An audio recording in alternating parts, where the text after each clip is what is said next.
Hi everyone, we're Team CANROCK from Canada. We're here to discuss energy solutions for the future of Venezuela. Our goal is to take advantage of Venezuela's natural and geological potential in the most practical and cost-effective manner to diversify exports, reduce foreign debt, and provide energy security without causing environmental compromise. The primary problems we're going to address today include financial troubles, undiversified economy, illegal mining, energy security, environment, and emissions. So let's dive a little bit deeper. Venezuela is too reliant on oil and gas, which accounts for 99% of their export earnings. Oil and gas dependence has led to the financial challenges, and GDP has shrunk significantly. Debt and inflation have soared tremendously, and there have been also harmful sanctions imposed by other countries, which hurt the economy immensely, and so a lot of people fled, as seen in the figure on the right. Financial troubles have forced many citizens to lose their jobs and be forced into illegal mining to make a living. In an attempt to diversify away from oil and gas, President Maduro signed an executive order to turn a vast area of pristine Amazon rainforest into a special economic zone known as the Orinoco mining arc. The arc contains large valuable deposits. Many problems have arisen as the zone holds a unique, fragile ecosystem. The mining privileges of foreign companies were revoked for nationalist concerns and left a large void, which was then filled by illegal mining, which has already caused significant damage to the fragile forest ecosystems within the Orinoco mining arc and the surrounding indigenous communities. Venezuela pledges to reduce their emissions by at least 20% compared to the business as usual levels by 2030. And they have a lot of work to do, especially if you take into account that they want to get their industries back up to full capacity. The current energy mix is hydro and oil and gas, but hydro has not always been a reliable source, as huge blackouts have been caused by poor management and corruption. 100% of population had access to electricity in 2018, so it is a matter of reliability rather than insufficient power. Our solution will leverage Alberta technology and case studies. Alberta is similar to Venezuela in that it has been blessed with large reserves of oil and gas, but recently has commenced the process of diversifying their economy to be more than oil and gas. The Everloop is geothermal tech created by Ever Technologies of Alberta. As a completely closed-loop system, Ever has many advantages, as shown above, and acts like a massive subsurface radiator. Unlike traditional geothermal, Ever isn't burdened with exploratory risk or limited to locations near volcanoes. It works great in sedimentary basins, which Venezuela has, but can basically be put anywhere. It can be scaled up just by adding more loops, as seen in the top right picture. Importantly, it is also low maintenance, which, as we saw with the Gary Dam failing, can be an issue. And Ever believes it will be able to provide gigawatts of baseload and dispatchable renewable energy anywhere in the world for less than $50 per megawatt hour by the end of the decade, making its technology cost competitive with natural gas, coal, solar, and wind. One thing we want to do is power earth element mining operations with clean energy, with geothermal. A really great example of this is at the Khehra gold mine in Papua New Guinea. They equipped the mine with geothermal power plant and reduced emissions so much by using geothermal and not diesel that these reductions were certified under the clean development mechanism of the Kyoto Protocol and then traded as carbon credits. This geothermal plant saved Khehra up to $2 million per year in fuel cost savings at its peak, and it provided 50% of the power requirement of the mine.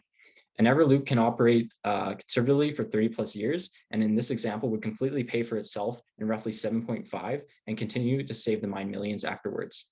By demonstrating to foreign mining companies that their energy needs can be taken care of with zero emissions and that they will save a lot of money after a few years of using geothermal, this will hopefully drive foreign investment of responsible companies and supply good mining jobs to local people who normally would be forced into illegal mining.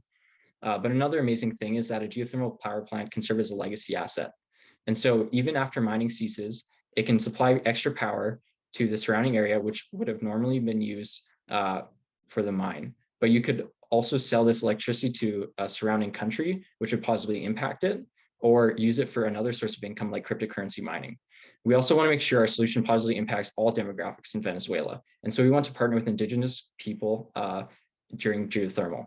A great case study of this is in New Zealand with the Maori people who engaged in all levels of geothermal energy development, and they have seen great economic impact because of this.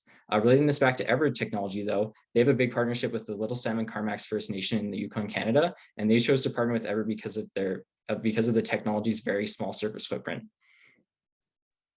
With the wide range of oil and gas production in Venezuela, it makes practical sense to explore technologies such as enhanced oil recovery and carbon capture, utilization, and storage. In fact, these two technologies go hand in hand. Venezuela can make use of existing infrastructure to target legacy pools while tackling emissions reduction targets set out in the Paris Agreement. Taking a typical mature oiled field as an example, the average recovery factor sits at around 20 to 40%. Contrasted with enhanced oil recovery, this recovery factor can go up to 50 to 70%. By using such technologies, the surface disturbances is minimized because existing infrastructure is used, and total emissions are reduced as CO2 is safely stored as opposed to polluting the atmosphere. In fact, EOR using carbon flooding is one of the most effective methods. This is where the CO2 can sweep the reservoir and break apart the residual oil mist during the primary production. Now, this animation, which just for the record is not an embedded video, it was made in PowerPoint, is based on a case study from Alberta, where Enhance Energy has been able to successfully sequester 1 million tons of carbon dioxide, which is equivalent to taking almost 350,000 cars off the road. Now, another means through which Venezuela could diversify its exports is through hydrogen. In fact, Venezuela has the potential to be a leader in hydrogen, as global demand for hydrogen has increased almost threefold since 1975. One of the great things about hydrogen technology is that it isn't new to Venezuela. In fact, in 1997, Venezuela built one of the largest hydrogen facilities in South America, but due to government incompetence, it has led to many systemic safety and productivity issues, which still occur today. However, that being said, there is still a lot of potential for Venezuela to be a leader in hydrogen through retrofitting and repairing existing infrastructure, which will be a part of the solution that will address energy reliability and grid failure issues.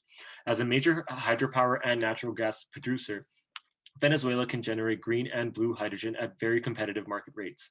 This can gradually segue into Venezuela being able to produce solely green hydrogen as technologies become more capital efficient. Another type of hydrogen where there's great potential for Venezuela is clear hydrogen, which is hydrogen produced without any emissions. An additional option to address economic problems in Venezuela is to embrace a different approach to cryptocurrency mining. Currently, between 80 and 100 million USD per month in cryptocurrencies are mined in Venezuela. The Venezuelan government plans on expanding cryptocurrency mining projects and continue its regulation. However, regulation from a corrupt, incompetent government repels investors. We suggest mining efforts focus on a variety of globally recognized low carbon footprint cryptocurrencies, along with changes to policy to welcome private sector mining for investors, as this can serve as a solution to diversify the economy, create jobs, and reduce foreign debt.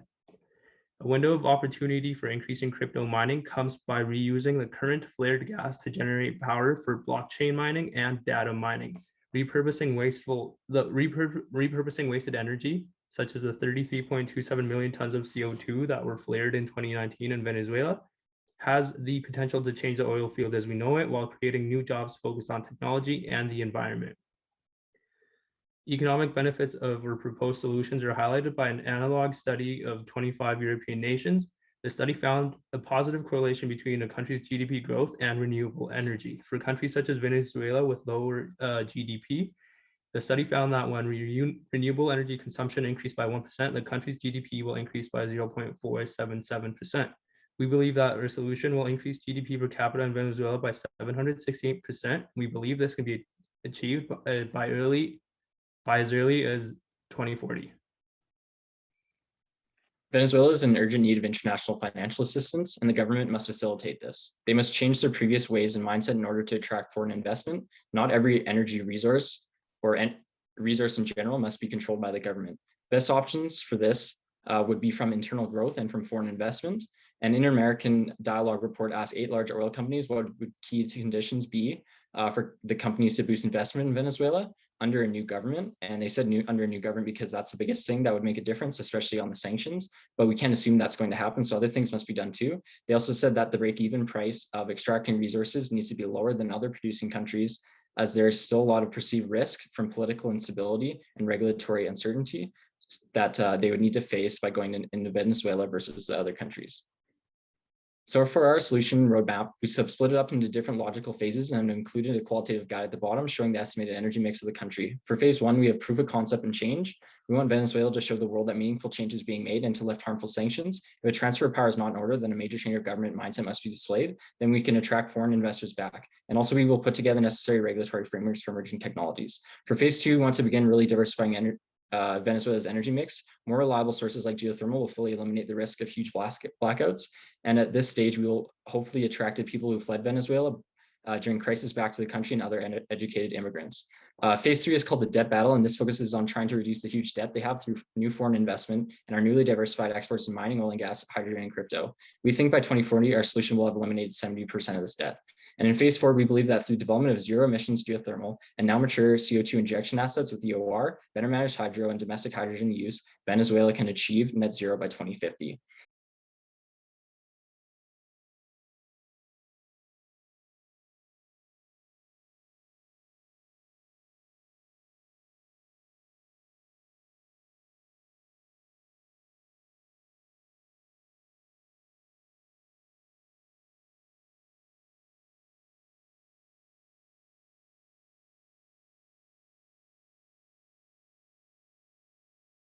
These are our references, and thank you guys for listening.